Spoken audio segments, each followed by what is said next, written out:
The Wonderful Wizard of Oz by L. Frank Baum. Chapter 17. How the Balloon Was Launched. For 3 days, Dorothy heard nothing from Oz. These were sad days for the little girl, although her friends were all quite happy and contented. The Scarecrow told them there were wonderful thoughts in his head, but he would not say what they were because he knew no one could understand them but himself. When the Tin Woodman walked about, he felt his heart rattling around in his breast, and he told Dorothy he had discovered it to be a kinder and more tender heart than the one he had owned when he was made of flesh. The lion declared he was afraid of nothing on earth, and would gladly face an army of men or a dozen of the fierce Kalidas. Thus each of the little party was satisfied except Dorothy, who longed more than ever to get back to Kansas. On the 4th day, to her great joy, Oz sent for her, and when she entered the throne room, he said, pleasantly, "Sit down, my dear. I think I have found the way to get you out of this country." "And back to Kansas?" she asked eagerly. "Well, I'm not sure about Kansas," said Oz, "for I haven't the faintest notion which way it lies. But the first thing to do is to cross the desert, and then it should be easy to find your way home." "How can I cross the desert?" she inquired. "Well, I'll tell you what I think," said the little man. "You see, when I came to this country, it was in a balloon. You also came through the air being carried by a cyclone. So I believe the best way to get across the desert will be through the air. Now, it is quite beyond my powers to make a cyclone, but I've been thinking the matter over, and I believe I can make a balloon." "How?" asked Dorothy. "A balloon," said Oz, "is made of silk, which is coated with glue to keep the gas in it. I have plenty of silk in the palace, so it will be no trouble for us to make the balloon. But in all this country there is no gas to fill the balloon with, to make it float." "If it won't float," remarked Dorothy, "it will be of no use to us." "True," answered Oz, "but there is another way to make it float, which is to fill it with hot air. Hot air isn't as good as gas, for if the air should get cold, the balloon would come down in the desert, and we should be lost." "We?" exclaimed the girl. "Are you going with me?" "Yes, of course," replied Oz. "I am tired of being such a humbug. If I should go out of this place, my people would soon discover I am not a wizard, and then they would be vexed with me for having deceived them. So I have to stay shut up in these rooms all day, and it gets tiresome. I'd much rather go back to Kansas with you and be in a circus again." "I shall be glad to have your company," said Dorothy. "Thank you," and he answered. "Now, if you will help me sew the silk together, we will begin to work on our balloon." So Dorothy took a needle and thread, and as fast as Oz cut the strips of silk into proper shape, the girls sewed them neatly together. First, there was a strip of light green silk, then a strip of dark green, and then a strip of emerald green, for Oz had a fancy to make the balloon in different shades of the color about them. It took 3 days to sew all the strips together, but when it was finished, they had a big bag of green silk, more than 20 feet long. Then Oz painted it on the inside with a coat of thin glue to make it airtight, after which he announced the balloon was ready. "But we must have a basket to ride in," he said. So he sent the soldier with the green whiskers for a big clothes basket, which he fastened with many ropes to the bottom of the balloon. When it was all ready, Oz sent word to his people that he was going to make a visit to a great brother wizard who lived in the clouds. The news spread rapidly throughout the city, and everyone came to see the wonderful sight.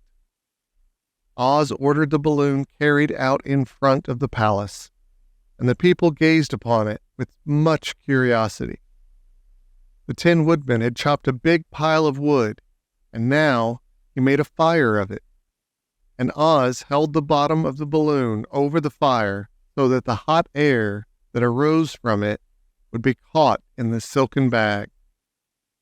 Gradually, the balloon swelled and rose out into thin air until finally the basket just touched the ground. Then Oz got into the basket and said to all the people in a loud voice, "I am going away to make a visit. While I am gone, the Scarecrow will rule over you. I command you to obey him as you would me." The balloon was by this time tugging hard at the rope that held it to the ground, for the air within it was hot, and this made it so much lighter in weight than the air without that it pulled hard to rise into the sky. "Come, Dorothy," cried the wizard. "Hurry up, or the balloon will fly away." "I can't find Toto anywhere," replied Dorothy, who did not wish to leave her little dog behind. Toto had run into the crowd to bark at a kitten, and Dorothy at last found him. She picked him up and ran toward the balloon. She was within a few steps of it, and Oz was holding out his hands to help her into the basket, when, crack, went the ropes, and the balloon rose into the air without her. "Come back," she screamed. "I want to go too." "I can't come back, my dear," called Oz from the basket. "Goodbye." "Goodbye," shouted everyone, and all the eyes were turned upward toward where the wizard was riding in the basket, rising every moment farther and farther into the sky. And that was the last any of them ever saw of Oz, the wonderful wizard. Though he may have reached Omaha safely and be there now, for all we know. But the people remembered him lovingly and said to one another, "Oz was always our friend. When he was here, he built for us this beautiful Emerald City, and now he is gone. He has left the wise Scarecrow to rule over us." Still, for many days they grieved over the loss of the wonderful wizard and would not be comforted. Chapter 18. Away to the South. Dorothy wept bitterly at the passing of her hope to get home to Kansas again. But when she thought of it all over, she was glad she had not gone up in a balloon, and she also felt sorry at losing Oz. And so did her companions. The Tin Woodman came to her and said, "Truly, I should be ungrateful if I failed to mourn for the man who gave me my lovely heart. I should like to cry a little because Oz is gone. If you will kindly wipe away my tears so that I shall not rust." "With pleasure," she answered, and brought a towel at once. Then the Tin Woodman wept for several minutes, and she watched the tears carefully and wiped them away with a towel. When he had finished, he thanked her kindly and oiled himself thoroughly with his jeweled oil can to guard against mishap. Scarecrow was now the ruler of the Emerald City, and although he was not a wizard, the people were proud of him. For, they said, there is not another city in all the world that is ruled by a stuffed man. And, so far as they knew, they were quite right. The morning after the balloon had gone up with Oz, the four travelers met in the throne room and talked matters over. The Scarecrow sat in the big throne, and the others stood respectfully before him.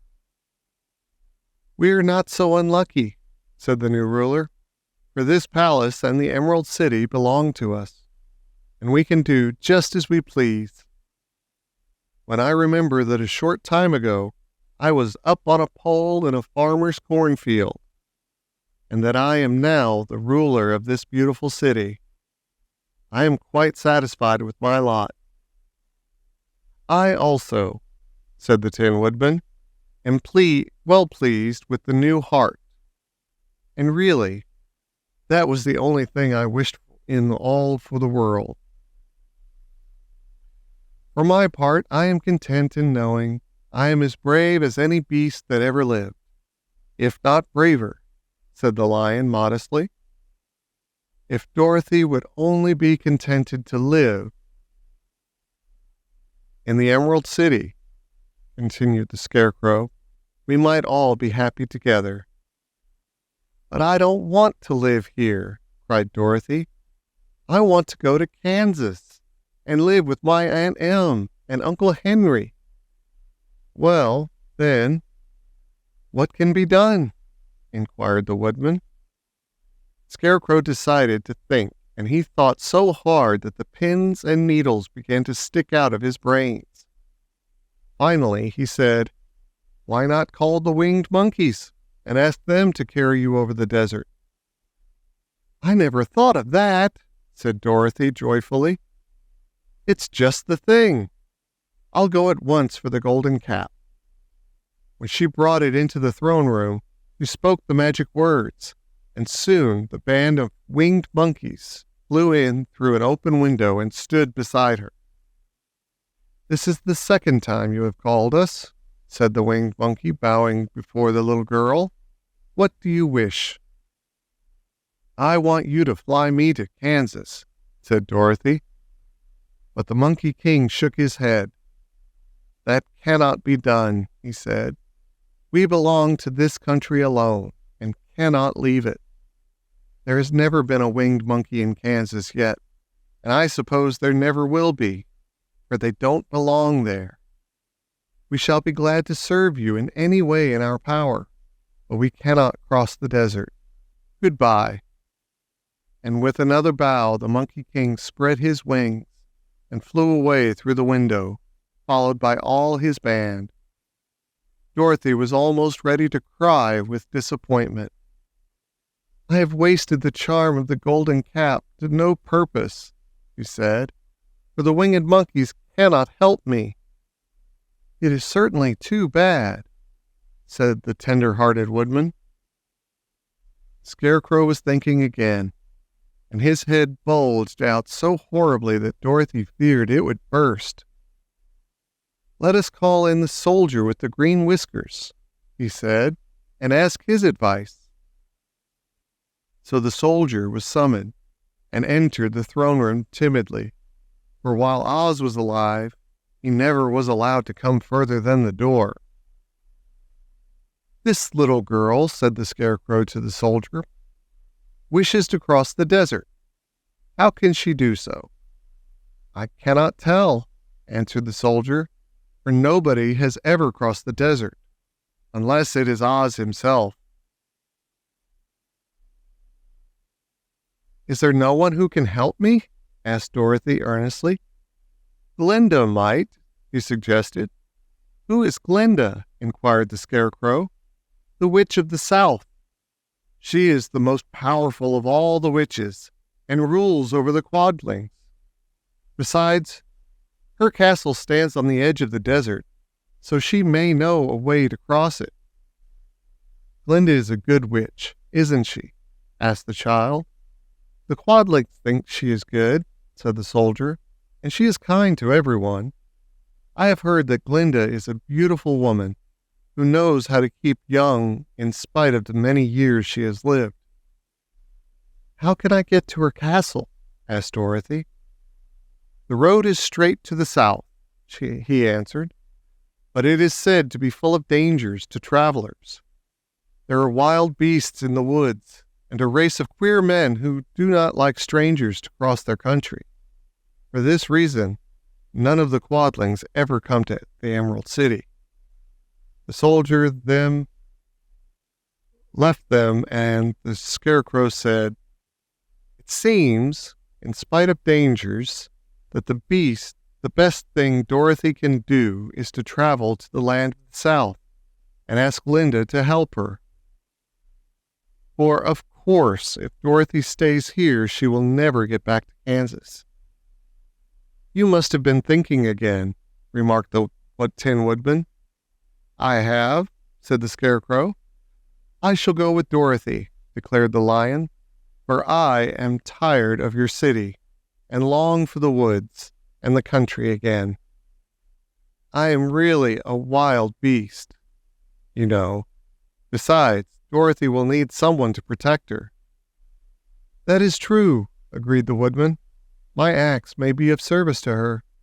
So I, also, will go with her to the land of the south." "When shall we start?" asked the Scarecrow. "Are you going?"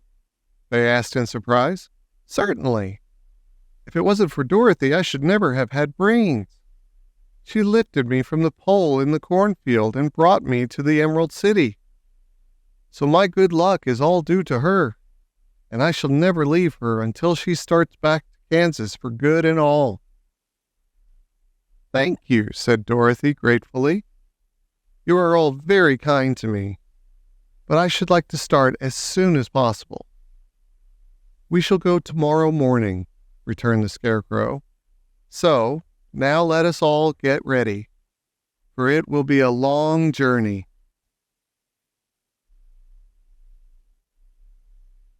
Chapter 19. Attacked by the Fighting Trees. The next morning, Dorothy kissed the pretty green girl goodbye, and they all shook hands with the soldier with green whiskers, who had walked with them as far as the gate. When the guardian of the gate saw them again, he wondered greatly that they could leave the beautiful city to get into new trouble. But he at once unlocked their spectacles, which he put back into the green box, and gave them many good wishes to carry with them. "You are now our ruler," he said to the Scarecrow, "so you must come back to us as soon as possible." "I certainly shall, if I am able," the Scarecrow replied, "but I must help Dorothy to get home first." As Dorothy bade the good-natured guardian a last farewell, she said, "I have been very kindly treated in your lovely city, and everyone has been good to me. I cannot tell you how grateful I am." "Don't try, my dear," he answered. "We should like to keep you with us, but if it is your wish to return to Kansas, I hope you will find a way." He then opened the gate of the outer wall, and they walked forth and started upon their journey. The sun shone brightly as our friends turned their faces toward the land of the south. They were all in the best of spirits and laughed and chatted together. Dorothy was once more filled with the hope of getting home, and the Scarecrow and the Tin Woodman were glad to be of use to her. As for the Lion, he sniffed the fresh air with delight, and whisked his tail from side to side in pure joy at being in the country again, while Toto ran around them and chased the moths and butterflies, barking merrily all the time. "City life does not agree with me at all," remarked the Lion, as they walked along at a brisk pace. "I have lost much flesh since I lived there, and now I am anxious for a chance to show the other beasts how courageous I have grown." They now turned and took a last look at the Emerald City. All they could see was a mass of towers and steeples behind the green walls, and high above everything, the spires and dome of the Palace of Oz. Oz was not such a bad wizard after all, said the Tin Woodman, as he felt his heart rattling around in his breast. He knew how to give me brains. And very good brains, too, said the Scarecrow. If Oz had taken a dose of the same courage he gave me, added the Lion, he would have been a brave man. Dorothy said nothing. Oz had not kept the promise he made her, but he had done his best, so she forgave him.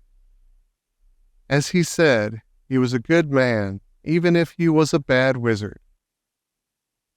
The first day's journey was through the green fields and bright flowers that stretched about the Emerald City on every side.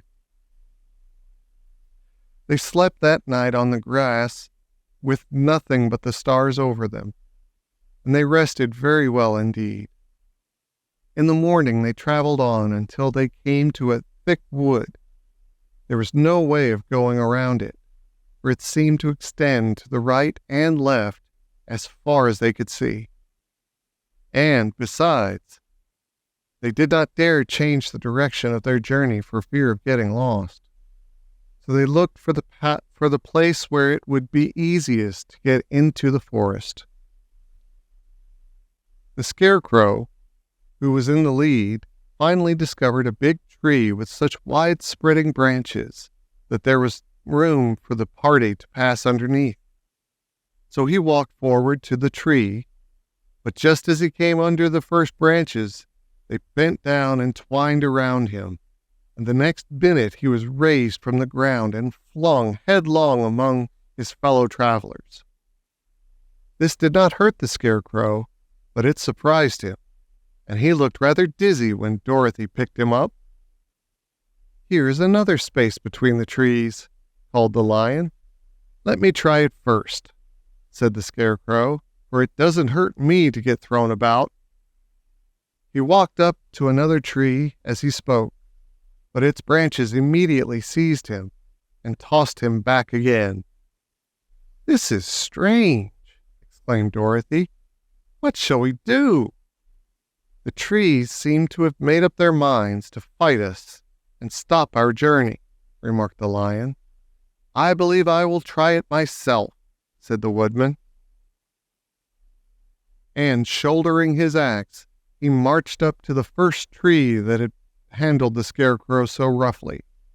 When a big branch bent down to seize him, the Woodman chopped at it so fiercely that he cut it into two. At once the tree began shaking all its branches as if pain, and the Tin Woodman passed safely under it. "Come on," he shouted to the others. "Be quick." They all ran forward and passed under the tree without injury, except Toto, who was caught by a small branch and shaken until he howled. The Woodman promptly chopped off the branch and set the little dog free. The other trees of the forest did nothing to keep them back, so they made up their minds that only the first row of trees could bend down their branches, and that probably these were the policemen of the forest, and given this wonderful power in order to keep strangers out of it. The four travelers walked with ease through the trees until they came to the further edge of the wood. Then, to their surprise, they found before them a high wall, which seemed to be made of white china. It was so smooth, like the surface of a dish, and higher than their heads. "What shall we do now?" asked Dorothy. "I will make a ladder," said the Tin Woodman, "for we certainly must climb over the wall."